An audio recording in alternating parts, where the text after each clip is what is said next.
बात mission Asia की। जी हाँ, नमस्कार, आपके साथ हूं मैं राजीव शर्मा। भारत और रूस करीब 70 सालों से एक दूसरे के करीबी मित्र देश हैं। कई अहम मौकों पर एक दूसरे के साथ खड़े रहे हैं। भारत और रूस के बीच रक्षा संबंध भी करीब इतने ही पुराने हैं। लेकिन भारत रूस के बीच जो रक्षा संबंध हैं वो व्लादिमीर पुतिन की आने वाले दिनों में भारत यात्रा को और इसके साथ इन दोनों देशों के पारस्परिक संबंधों को क्या एक नई ऊंचाइयों पर ले जाते हुए दिखाई पड़ते हैं। क्या इसके साथ डोनाल्ड ट्रंप के लगातार दिए जा रहे धमकी भरे उन इशारों की भी इसमें कहीं छाया दिखेगी, जहां पर वो रूस के साथ संबंध रखने वाले देशों को अंजाम भुगतने तक की बात कह रहे हैं। लेकिन पुतिन भारत आ रहे हैं, लिहाजा दशकों तक रूस से भारत का जो संबंध रहा, जो सैन्य साजो सामान की खरीद रही, 2000 में 70% से अधिक की हिस्सेदारी रही है। 2002 में रूस से 89% सैन्य साजो सामान की खरीद हुई। 2012 में 89% तक पहुंची टोटल खरीद। 2014 के बाद से रूस से हथियारों की खरीद तेजी से घटी। 2014 से रक्षा क्षेत्र में मेक इन इंडिया पर जोर दिया गया। 2014 में 49% सैन्य सामानों की खरीद, 2019 में 38%, 2019 से 23 में 5 सालों में सिर्फ 36% की खरीद।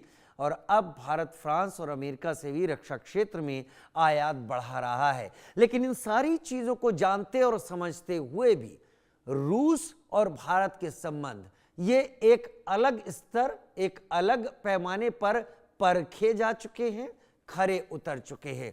रूस के साथ भारत के संबंध टाइम टेस्टेड रहे हैं, उन पर यकीन किया जा सकता है। और शायद पिछले कुछ दिनों में अंतर्राष्ट्रीय संबंधों ने जिस तरीके की चाल चली है, उसमें भारत ने लगातार रूस के खिलाफ न जाते हुए एक संदेश दे दिया कि भारत को 1971 का वो वक्त याद है जब अमेरिका ने अपना 7वां बेड़ा भारत पर हमला करने के लिए भेजने की कोशिश की थी, लेकिन रूस ने भारत को मदद उस वक्त दी थी।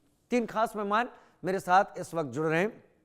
मेरे साथ जुड़ रहे हैं wing commander retire Prafull Bakshi, senior defence expert के तौर पर। विंग कमांडर बख्शी, बहुत स्वागत है आपका।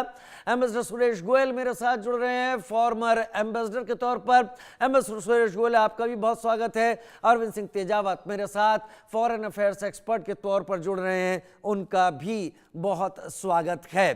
सबसे पहले मैं wing commander Prafull Bakshi, senior defence expert के तौर पर मैं आपका ये रुख करूंगा। व्लादिमीर पुतिन और व्लादिमीर ज़ेलेंस्की, ये दो नाम एक ही से शुरू होते हैं, लेकिन तनातनी इनके चलते दुनिया में इतनी हुई कि भारत को स्पष्ट संकेत देना पड़ा कि भारत आखिर कहां पर है। भारत ने पूरी तरीके से न्यूट्रलिटी इसमें नहीं रखी और शायद यही वजह है कि पुतिन गर्मजोशी के साथ भारत का रुख कर रहे हैं। हालांकि इसी साल में डोनाल्ड ट्रंप के भी आने की संभावना थी, वो पूरी तरीके से धूमिल हो चुकी है। विंग कमांडर बख्शी, भारत और रूस किन दो राहों पर खड़े हैं और पुतिन की ये विजिट इंटरनेशनली क्या मैसेज दे रही है? Thank you Rajiv, thank you very much. Thank you sir. सबसे बड़ी बात यह है कि भारत का इसमें नाम आना इन रशिया और यूक्रेन की बात में मुझे अच्छी तरह याद है कि आपकी चैनल में भी कुछ टाइम पहले और चैनल में भी ये बात का जिक्र हो चुका है कि भारत क्या भूमिका निभा सकता है दोनों कंट्रीज को पास में लाने के लिए। उनके जो टेंशन है, उनके बीच में कॉन्फ्लिक्ट को दूर करने के लिए भारत एक अहम भूमिका अपना सकता है, इसमें दो राय नहीं है।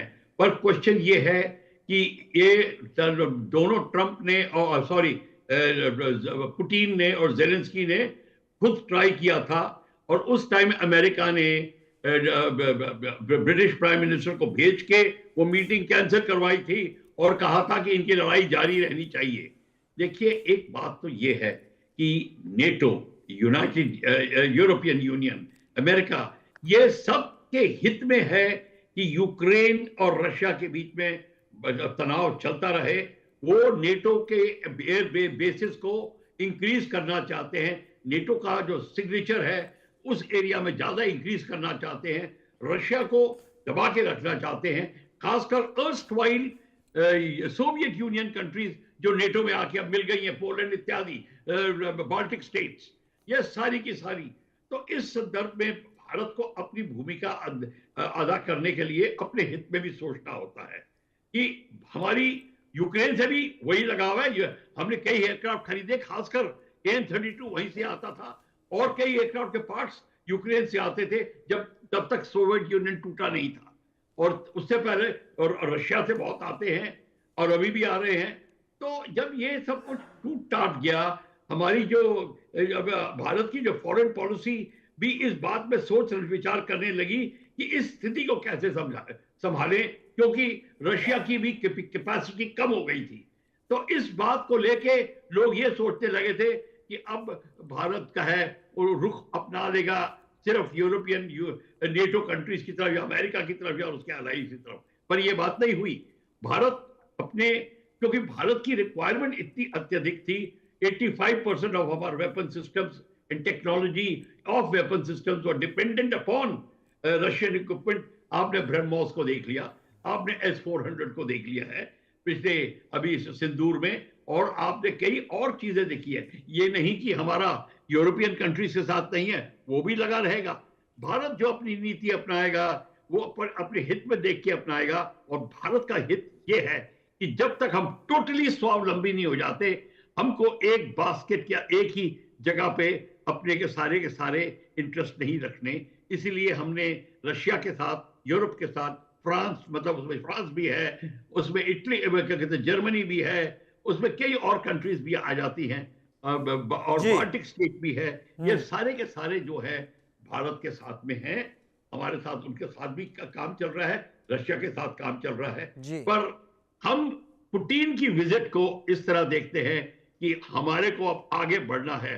आफ्टर सिंदूर मैंने ब्रह्मोस और S-400 का नाम ऐसे ही नहीं लिया, अब उसके बाद व्हाट नेक्स्ट हमें देखना है। जाहिर तौर पर सर, जाहिर तौर पर R-37M है जो एयर टू एयर मिसाइल है, BVR रेंज की है और 300 किलोमीटर तक निशाना लगा सकती है। भारत को उसकी जरूरत होगी। साथ ही Su-57 की भी बात हो सकती है। Su-75 तो खैर अभी शुरू हुआ है, लेकिन मैं अपने दर्शकों को बता दूं, इस पूरे कॉन्टेक्स्ट को समझिए। व्लादिमीर पुतिन भारत आ रहे हैं तो यूं ही नहीं आ रहे हैं।